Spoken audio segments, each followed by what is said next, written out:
తెలంగాణ ప్రధాన ప్రతిపక్షం BRS party నుంచి దాదాపు సగం మంది ఎమ్మెల్యేలు ఖాళీ అవుతున్నారు.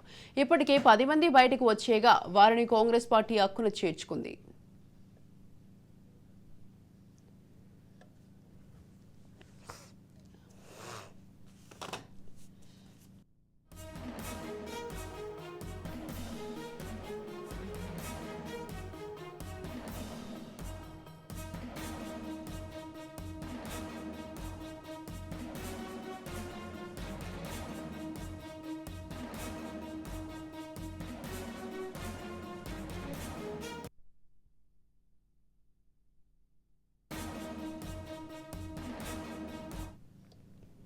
సీఎం రేవంత్ రెడ్డి ఆధ్వర్యంలో వారిని పార్టీలో చేర్చుకున్న విషయం తెలిసింది. ఈ క్రమంలో మరో 5 బీఆర్ఎస్ ఎమ్మెల్యేలు కూడా వెయిటింగ్ లిస్టులో ఉన్నట్టు కాంగ్రెస్ పార్టీ వర్గాలు తెలిపాయి. ఇక ఎమ్మెల్సీలు కూడా క్యూ కట్టిన విషయం తెలిసిందే.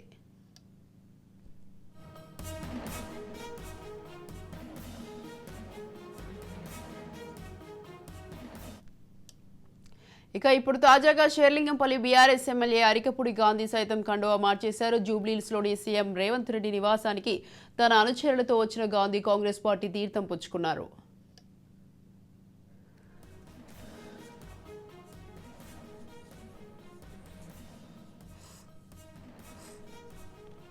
గాంధీ సహా ఆయన అనుచరులకు రేవంత్ రెడ్డి పార్టీ కండువా కప్పి కాంగ్రెస్లోకి ఆహ్వానించారు. ఈ సందర్భంగా ఎమ్మెల్యే గాంధీతో పాటు రేవంత్ రెడ్డి సమక్షంలో పలువురు బీఆర్ఎస్ కార్పొరేటర్లు, గాంధీ అనుచరులు కూడా కాంగ్రెస్ పార్టీ తీర్థం పుచ్చుకున్నారు.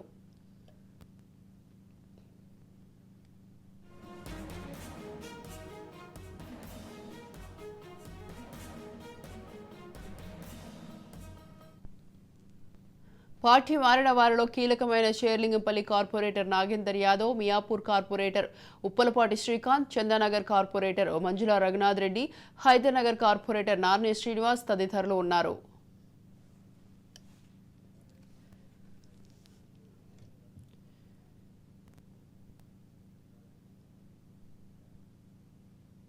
ఇదిలా ఉంటే అరికపూడి గాంధీ చేరిక వ్యవహారం గత వారం నుంచి రాష్ట్ర రాజకీయాల్లో చర్చగా మారిన విషయం తెలిసిందే. ఈ విషయంపై బీఆర్ఎస్ నాయకులు ఇప్పటి వరకు స్పందించకపోవడం గమనార్హం. రైట్కి ఈ విషయంపై మరింత సమాచారాన్ని మా పొలిటికల్ ఎడిటర్ అరవింద్ అందిస్తారు. త్వరలో తెలంగాణ రాష్ట్ర బడ్జెట్ సమావేశాలు ప్రారంభం కాబోతున్నాయి. శాసనసభ బడ్జెట్ సమావేశాల్లోపే అటు శాసన మండలిలోనూ శాసన సభలోనూ బీఆర్ఎస్ పార్టీని పూర్తిగా నిర్వీర్యం చేయాలి, ఆ పార్టీలో ఉన్నటువంటి ఎమ్మెల్యేలని, ఎంపీలని, ఎమ్మెల్సీలని తమ దారికి తమ పార్టీలో చేర్చుకోవాలి అనేటటువంటి ప్రయత్నాన్ని కాంగ్రెస్ బాగా వేగవంతం చేస్తోంది. పూర్తి స్థాయిలో విలీనం చేసుకోవటం ద్వారా బీఆర్ఎస్ పార్టీ ఏదైతే సవాల్ విసిరిందో, అంటే ఫిరాయింపులకి విలీనానికి తేడా ఉంది, మేము విలీనం చేసుకున్నాం, మీరు ఫిరాయింపులు చేస్తున్నారని ఇటీవల కాలంలో కేటీఆర్ ఏదైతే ఢిల్లీ వేదికగా చెప్పారో దానికి పూర్తి స్థాయిలో సమాధానం చెప్పాలని ఒక పక్క భావిస్తోంది కాంగ్రెస్కి సంబంధించినటువంటి ఈ వ్యూహాన్ని ఇంప్లిమెంట్ చేయడానికి రేవంత్ టీం చాలా తీవ్రంగా పనిచేస్తుంటే దాన్ని ఎదుర్కోవటానికి, అదే సందర్భంలో తమ ఎమ్మెల్సీలని నిలబెట్టుకోవటానికి బీఆర్ఎస్ కూడా అదే స్థాయిలో ప్రయత్నం చేస్తోంది.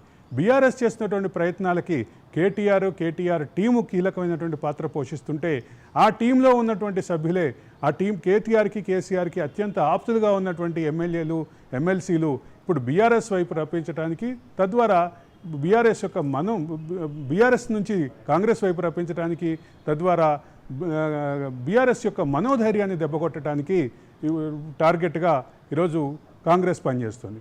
కాంగ్రెస్ బీఆర్ఎస్ యొక్క ఈ రాజకీయ వ్యూహ ప్రతివ్యూహాల మధ్య ఎమ్మెల్యేలు, ఎమ్మెల్సీలకు సంబంధించినటువంటి పార్టీల మార్పుకు చుట్టూ నియోజకవర్గాల్లో కానీ రాష్ట్ర రాజధానిలో కానీ దాని చుట్టే తిరుగుతున్నటువంటి సందర్భం గమనించాలి. గతంలో ఏదైతే ఫిరాయింపులతోటి, విలీనాలతోటి ఏదైతే రాజకీయపరమైనటువంటి వ్యూహాన్ని రచించినటువంటి బీఆర్ఎస్ చివరికి అదే మార్గంలో, అదే దారిలో ఇప్పుడు ఇబ్బందికరమైనటువంటి పరిస్థితులు ఎదుర్కొంటోంది. ఇక్కడ ఒక ముఖ్యమైనటువంటి విషయం గమనించాలి.